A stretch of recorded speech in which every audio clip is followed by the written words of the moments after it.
As you come up to 10, that is their god. That is 10. That is the hermaphrodite. But if you stop at 9 and you skip to 11, skipping god, then you are a Luciferian. Because 11 is the number of the magician. It's the one step above. Once you have accomplished the tree of life, you are now the magician. You are one above 10. But they're doing it by skipping god. That's the symbolism of 9/11.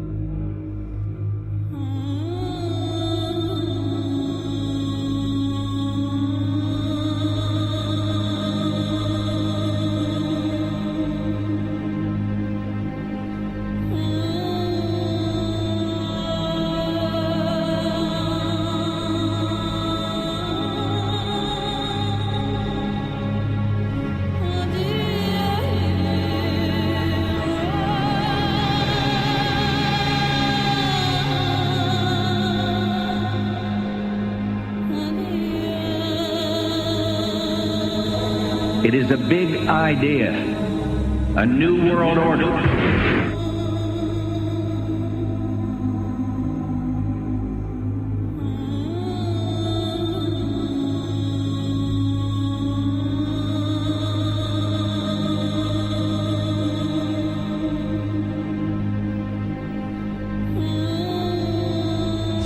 We're on assignment. We were supposed to kill 2 birds with 1 stone.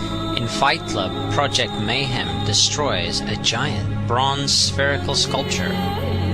This seems an obvious reference to the sphere at the World Trade Center complex. Trust me. Everything's gonna be fine. In a pivotal scene reminiscent of 9/11, we see the destruction of skyscrapers and the change of a skyline. Second anniversary of the 9/11 attack on the World Trade Center, George Bush asked for an $87 billion increase in military spending.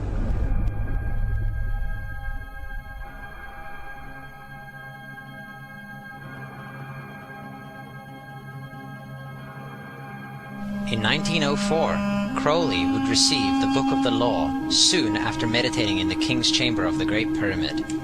He claimed he had been contacted by a being called Aiwass. Crowley would also use this symbol in his work.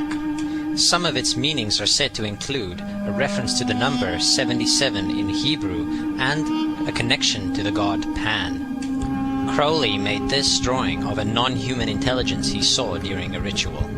Synchronous 23 has made the connection between Aiwass and the Wizard of Oz, and has further pointed out the similarities between Crowley's grey alien-like drawing and the depiction of the projection of the Wizard of Oz in the film version. The much overlooked theory has been put forward on the internet that when we are looking at George W. Bush, we are actually seeing Aleister Crowley's grandson. I have suggested that this video footage of George W. Bush reading The Pet Goat, coinciding with the start of the 9/11 mega ritual, is in fact a dedication of the 9/11 mega ritual to the great god Pan by Aleister Crowley's grandson.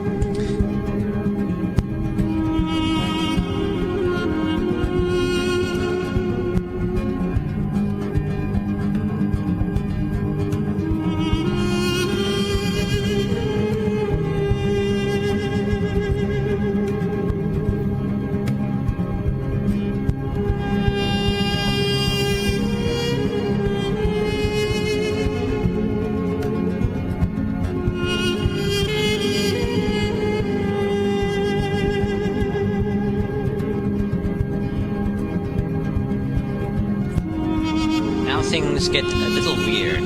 This is the 1978 version of The Wizard of Oz, The Wiz.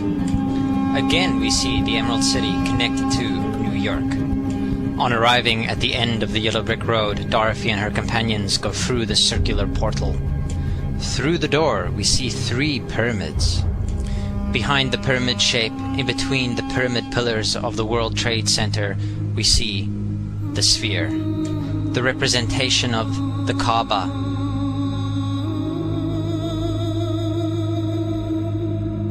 The inhabitants of Oz dance around the sphere in ritualistic fashion. Fashioned in giant letters over the dome of the sphere, we see the word Oz.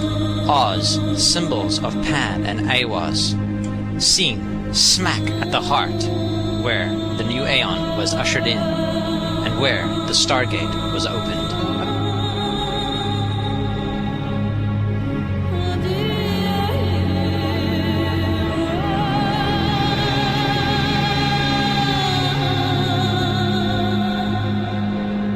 Between the Twin Towers is called the spherical caryatid. It was made by artist Fritz Koenig and was nicknamed the Sphere. We see that Koenig made this thing in Bavaria, the same place where the Illuminati was founded. The most interesting fact about the placement of the Sphere at the World Trade Center Plaza has to be that architect and designer of the World Trade Center, Minoru Yamasaki, intended the plaza itself to be a representation of the Grand Mosque of Mecca, the Sphere in particular taking the place of the Kaaba.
So, my friends, it's time you start placing your faith and your dedication to the one and only God, the everlasting creator of everything on earth and in the universe.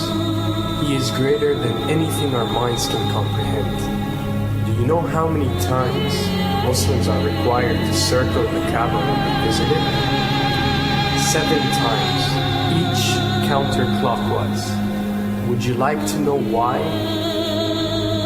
You see, what binds us as humans to this life and to this dimension and to this earth is the limits of time and space.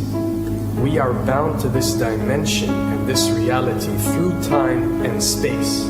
Hence, if one wants to leave this dimension or leave this reality, he needs to break away from time and space. So when you visit the Kaaba and you rotate counterclockwise, what is this practice actually doing? It is literally helping you elevate your soul and elevating yourself to break away from time and space so you can touch something so unique and so beautiful and so powerful that it changes your life forever. And if you don't believe me, ask anyone who has visited the Kaaba how he or she felt or how their lives have changed ever since.